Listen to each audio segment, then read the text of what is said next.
Last time we installed the crank. This time, we're assembling the pistons.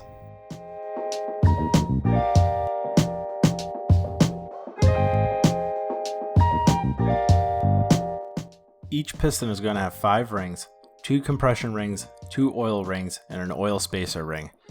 Each set of rings will correspond to a specific cylinder, so give them a unique mark to help identify them. Next, we want to give the cylinder walls a quick cleaning to make sure there's no contamination that can cause damage when we're gapping the piston rings. Another way to keep track of the rings is to add a mark on them corresponding to the cylinder. Slide the ring into the cylinder and then use a piston to push on it to make sure it's level. Each manufacturer will have different ring gaps, so I would recommend following the guidelines set by the manufacturer of the pistons you're using.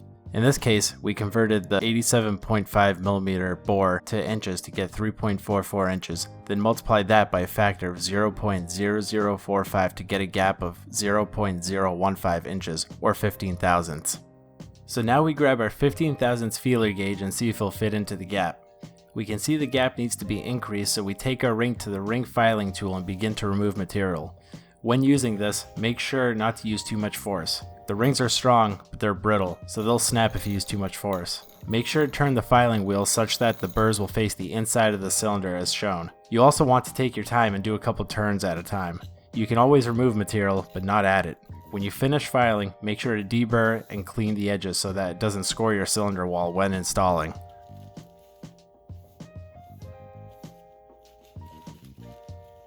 Now we install the ring again to see if the feeler gauge fits. We keep going until we achieve a snug fit with the feeler gauge. Prepare yourself because this process can get repetitive.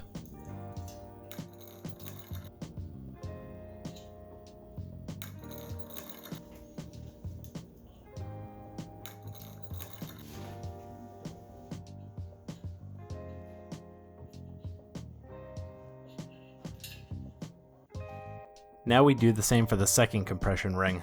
The gap may not be the same as the first ring, so double check with your manufacturer's guidelines. In my case, the second ring filed way quicker, so make sure not to remove material too aggressively.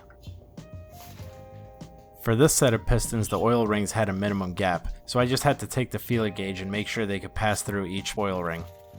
Now we repeat this process for the other cylinders. Remember, the rings are now confined to a specific cylinder they're gapped for, so marking them accordingly and keeping them separate is key here.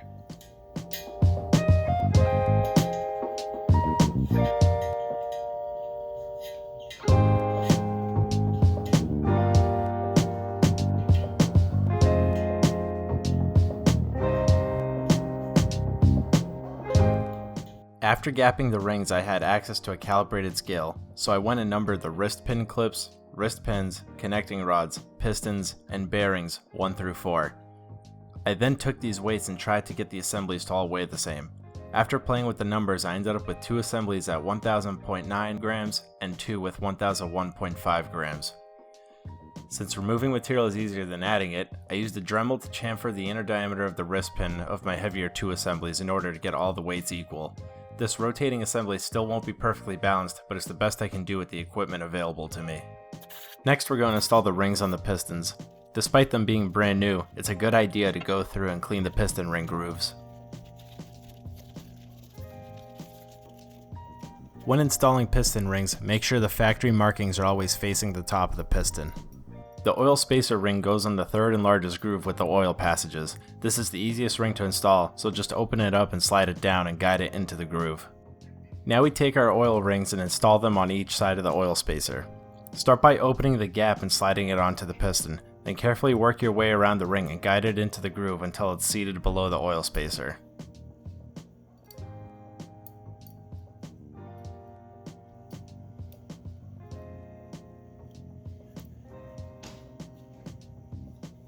Repeat the same process for the second oil ring and guide it until it's seated above the oil spacer.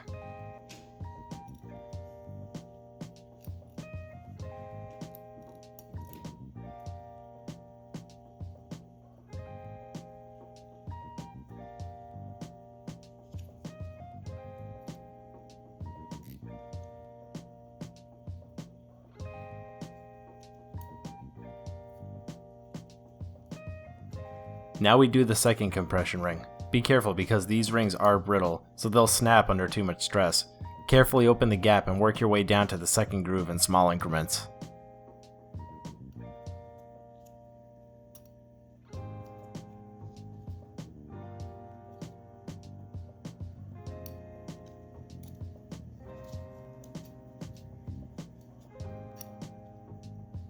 The top ring is the same process as the second, just carefully work it down into the first groove.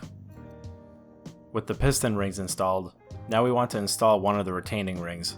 There's really no easy way I found to do this, just carefully have one end catch on the groove inside and push the other end with a screwdriver or similar tool.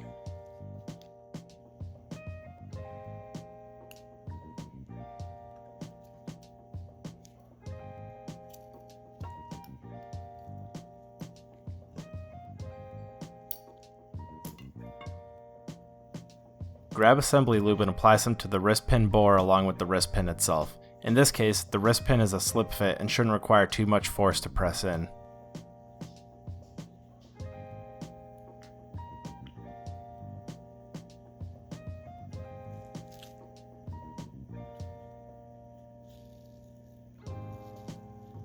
Now we take our connecting rod and clean the small end. After cleaning, install it by applying assembly lube to the small end and push the wrist pin through it.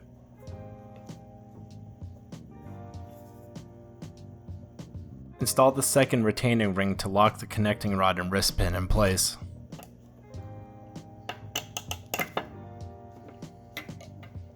We want to make sure the connecting rod isn't binding and that everything's moving freely. Now we can clean the big end of the connecting rod and bearings for the bearing install. Like I mentioned during the crankshaft video, we don't want any contamination because the only thing keeping the bearing in place is the friction between the two surfaces.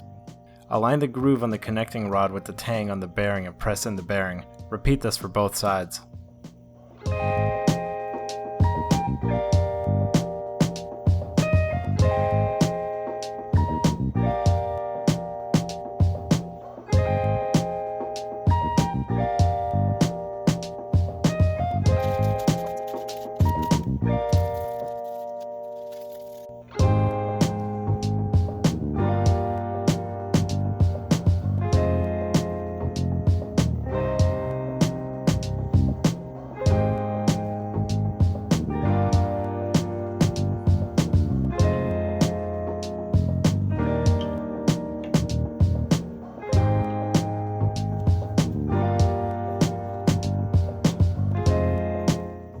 Next, we repeat this for all the piston assemblies.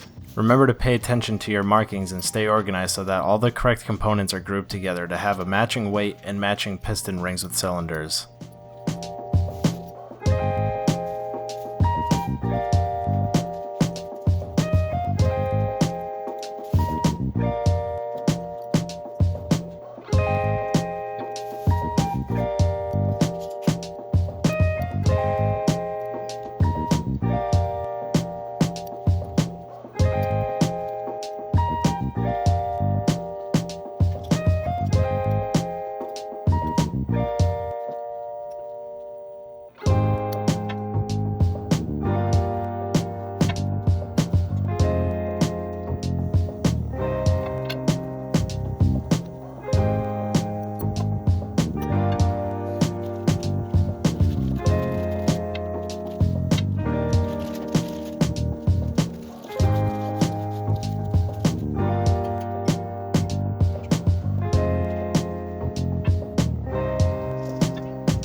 So that wraps up the piston assembly.